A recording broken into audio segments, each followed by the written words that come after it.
Une plante toute simple que tout le monde connaît, enfin je crois. La marguerite. Et la marguerite, eh bien, ça se mange. Alors la marguerite, eh bien c'est super bon. Dans une salade, ou comme ça naturellement. Ah, c'est vraiment spécial. Pour ceux qui ont peut-être déjà mangé dans certains repas asiatiques des choses à base de chrysanthème, ça se ressemble, d'ailleurs c'est de la même famille. La marguerite, c'est excellent. Famille des astéracées. Alors n'effeuillez pas les marguerites, mangez-les.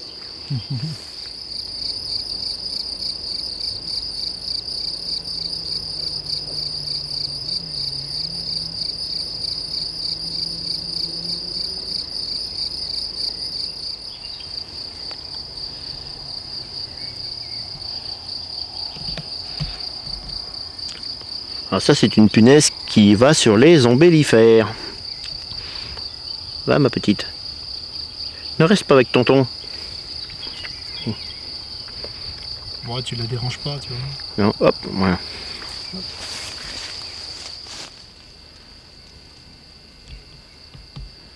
Et là encore une plante comestible, la centaurée. Butinée par un charbon bourdon. Centaurée, quelques fleurs de centaurée dans une salade, ça met de la couleur. Comestible.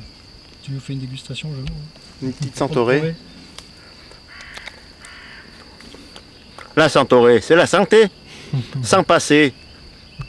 C'est bien dommage.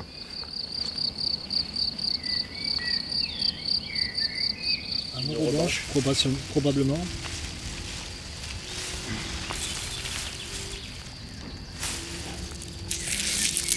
Une plante qui ne produit pas de photosynthèse. C'est une plante parasite d'autres plantes. Sans chlorophylle. Sans chlorophylle, donc. Et là, alors là, on a une plante qu'on avait vue déjà une fois, qui est le patoir chanvrine. Alors le patoir chanvrine, elle est comestible, elle est très amère, et elle est bonne pour le foie.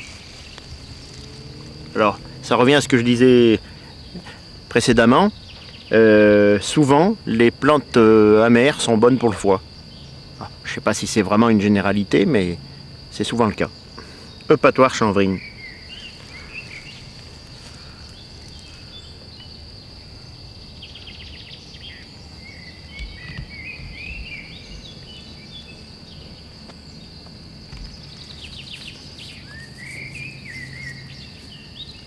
Et le pin d'oiseau, bien fleuri.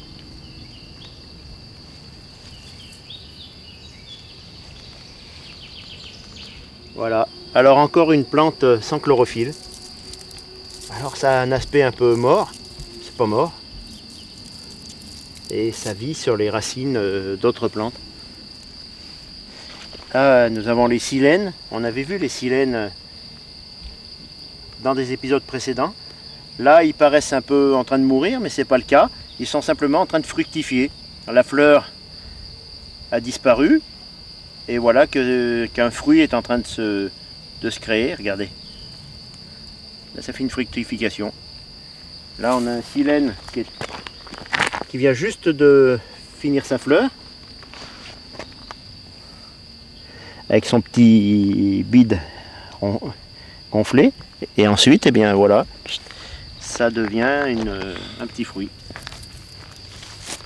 Donc on va probablement pouvoir récupérer des petites graines. Alors le silène, c'est comestible, sans grand intérêt. C'est un léger goût de petit pois cru. Mais bon, il n'y a pas grand chose à manger. Une variété d'euphorbes, c'est bien ce qu'on a vu tout à l'heure, en plus petit. Et qui dit euphorbe dit toxique. Voilà. À ne pas consommer donc. Mais généralement les euphorbes ont... décoratif important. Voilà. Généralement les euphorbes ont une odeur fétide. Qui on l'a. Je dois avouer qu'ils ne sentent pas grand chose. Mais la plupart ont des odeurs fétides qui font qu'on n'a pas envie de les consommer de toute manière. Mais il faut savoir aussi qu'il y a des plantes à odeur fétide, et même à goût fétide, et qui sont d'excellents comestibles. Excellent comestible, ça ne veut pas dire forcément qu'on se régale avec, ça veut dire qu'on peut s'en nourrir. Et que ça peut bien nous nourrir. Il y a le cas par exemple d'une variété proche des choux qui pousse sur je ne sais plus quelle île isolée. Et ça a un goût, il paraît, vraiment abominable. Et ça a sauvé beaucoup de monde. Parce que les gens qui ont échoué pour différentes raisons sur cette île s'en sont nourris, faute de mieux. Et ça les a vraiment, ça leur a évité d'attraper le scorbut. Ça les a bien nourris, ils sont restés relativement en forme. Malheureusement, c'est abominable au niveau du goût, c'est terrible. Donc il faut savoir que ce qui est bon, qui a un goût comment on pourrait dire, agréable, n'est pas forcément bon pour la santé. Et ce qui a un goût désagréable au palais, peut être très bon pour la santé. C'est le cas aussi, j'ai lu dernièrement, par rapport à l'if, puisqu'il paraît que si on croquait par malheur la graine de l'if, la petite portion rouge qui est autour, n'est pas toxique. Mais moi, je ne m'amuse pas à trier un morceau de l'autre, je ne mange rien du tout. Mais la graine verte à l'intérieur, il y a des gens qui ont failli s'intoxiquer, qui ont été sauvés de justesse, qui ont dit le goût de l'intérieur est très bon. Donc la partie dans le fruit de l'if qui est toxique, extrêmement toxique, a un bon goût. Et je connais aussi une personne qui s'est intoxiquée avec des champignons et qui s'est régalée en mangeant des champignons qui n'étaient pas bons à manger.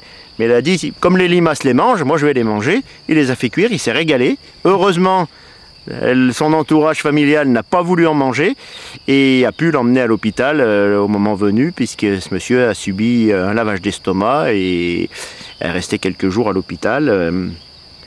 Donc à savoir aussi, je l'ai déjà dit dans des épisodes précédents je crois, ce que mangent les animaux n'est pas forcément bon pour nous, ce que nous mangeons n'est pas forcément bon pour les animaux, ce qui a un goût agréable n'est pas bon forcément comestible, et ce qui est comestible n'a pas forcément un goût agréable.